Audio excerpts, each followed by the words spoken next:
तो hello everyone guys, Ajay भैया here. तो स्टूडेंट्स, हम इस पर्टिकुलर वीडियो में साइंस के, जी हाँ स्टूडेंट्स, साइंस के 9th स्टैंडर्ड के सेतु अभ्यासक्रम, जी हाँ स्टूडेंट्स, जिनको हम एक प्रकार से बहुत ज्यादा स्कूलों में ये चल रहा है।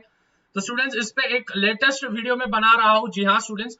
और स्टूडेंट्स, जाहिर सी बात है, इनमें आपको सभी के आंसर्स तो मिलने ही वाले हैं।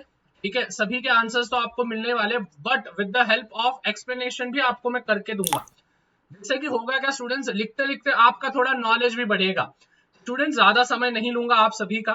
और स्टूडेंट्स, आपके भैया को, ठीक है, आपके बड़ा भाई समझ के फटाफट से नीचे चैनल को प्लीज यार याद से सब्सक्राइब कर देना है। और आने वाले दिनों में 9th standard, 10th standard, 8th standard, 7th standard, इन सभी स्टैंडर्ड्स के सेतु अभ्यासक्रम के जितने भी चीजें होंगे, वो सभी चीजें आपको फ्री ऑफ कॉस्ट मिलने वाली है। तर मोठा भाऊ समजून नक्कीच चॅनलला खाली सबस्क्राईब करून ठेवा, बेल नोटिफिकेशन ऑन करून ठेवा। ह्या पर्टिक्युलर व्हिडिओवर मी एम करत आहे 300 लाईक्सची। हो विद्यार्थी मित्रांनो, 300 लाईक्सची मी एम करत आहे। तर नक्कीच आपल्या भाऊला आणि सोबतच चॅनलला सपोर्ट करून द्या। बघा, सबसे पहले स्टूडेंट्स, मैं हिंदी में एक्सप्लेन कर रहा हूं सभी को। Size of a microorganism is measured in micrometre में हम मेजर करते हैं। उसके बाद NIVP का फुल फॉर्म क्या है? It is national institute of virology. तो नेशनल इंस्टीट्यूट होता है वीरोलॉजी का, जो कि पुणे में स्थित है। जी हाँ स्टूडेंट्स, प्लांट्स वगैरह के बारे में सभी चीजें हैं ये। एयर एटमॉस्फेयर एट सी लेवल, जी हाँ स्टूडेंट्स, एयर एटमॉस्फेयर सी लेवल के ऊपर, उसको हम क्या कहते हैं? उसको हम कहते हैं 1 एटमॉस्फेरिक प्रेशर। तो 1 एटमॉस्फेरिक प्रेशर को हम शॉर्ट फॉर्म में, आपने अगर ये भी आंसर लिखा ATM, तो भी आपको आंसर को करेक्ट आंसर मिलेगा और आपको मार्क्स मिल जाएंगे, जिसको हम कहते हैं 1 atmospheric pressure. Valency of aluminium is, valency of aluminium है 3। देखो, एल्यूमिनियम जो होता है स्टूडेंट्स, वो 13 नंबर पे आता है। तो 2,8,3 मतलब तीसरे 3 आया, तो वैलेंसी कितना हो गया? 3। What is the full form of ATP? तो ATP का फुल फॉर्म है एडिनोसिन ट्राइफॉस्फेट। आई होप यहां तक सबको क्लियर है। Match the following students. अभी यहाँ पे कुछ अलग अलग हमको क्या बोलते हैं, विच इज गैसेस के नाम दिए, डस्ट पार्टिकल्स वगैरह। उससे हमको कौन सी डिजीजेस हो सकती है? तो सल्फर डाइऑक्साइड, सल्फर डाइऑक्साइड का फॉर्मूला होता है SO2। तो SO2 से हमको डी ऑप्शन हमारा करेक्ट है, विच इज आई में स्ट्रेन। जैसे आंखों में जलन होती है, या फिर आंखों में आंख ऐसी जड़ हो जाती है। डस्ट, डस्ट जो है वो ई है, इसका अर्थ होता है सिलिकोसिस। जर्मिसाइड, जर्मिसाइड से हमको होता है मेंटल इलनेस, ठीक है, दिमाग का जो भी है, विच इज बीमारी जो बोलते हैं वो। और मीथेन, मीथेन से हमको होता है ए वाला, विच इज स्किन कैंसर। तो स्किन कैंसर हमको हो सकता है मीथेन से। आई होप यहां तक क्लियर है। Now what is the chemical फॉर्मूले? देखो स्टूडेंट्स, केमिकल फॉर्मूले हमको देना है। तो सबसे पहले है विच इज कैल्शियम, ध्यान देना सभी ने, कैल्शियम कार्बोनेट। तो कैल्शियम कार्बोनेट का मॉलिक्यूलर फॉर्मूला है which is CaCO3। Magnesium hydroxide, hydroxide मतलब कि OH ग्रुप लग जाता है मैग्नीशियम को। मैग्नीशियम की वैलेंसी 2 होती है, इसीलिए 2 OH ग्रुप। तो मैग्नीशियम हाइड्रोक्साइड। कैल्शियम ऑक्साइड, तो कैल्शियम ऑक्साइड होगा CaO। वाटर, वाटर तो तुमको मालूम होना चाहिए, ये तो आना ही चाहिए, H2O।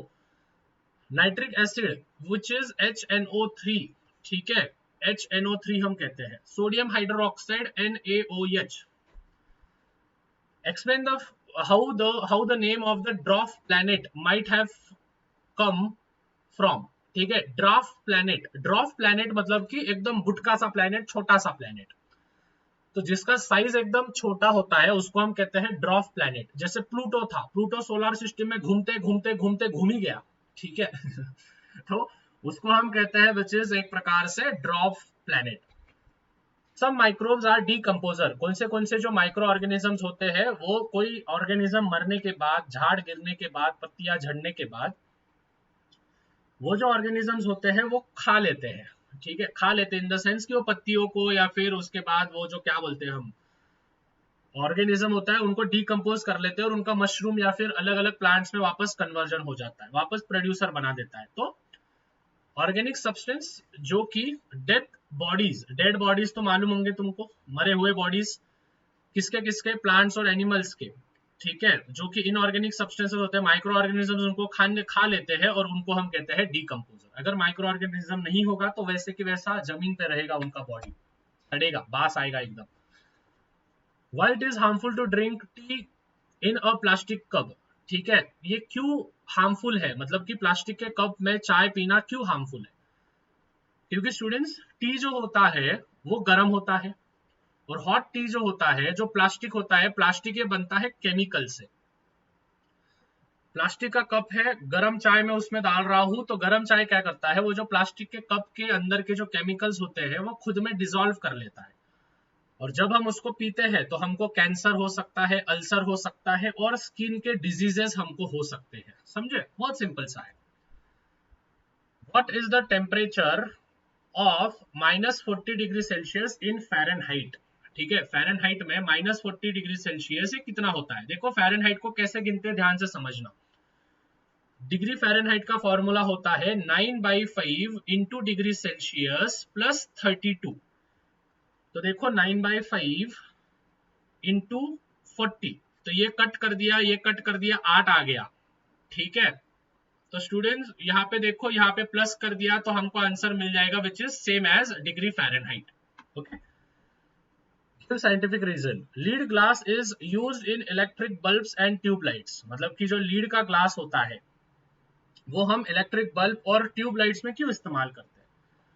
लीड ग्लास ये प्रिपेयर किया जाता है sand, soda, limestone, lead oxide को, सभी को मिला के। इसी वजह से ग्लास जो होता है ये ट्रांसपेरेंट होता है।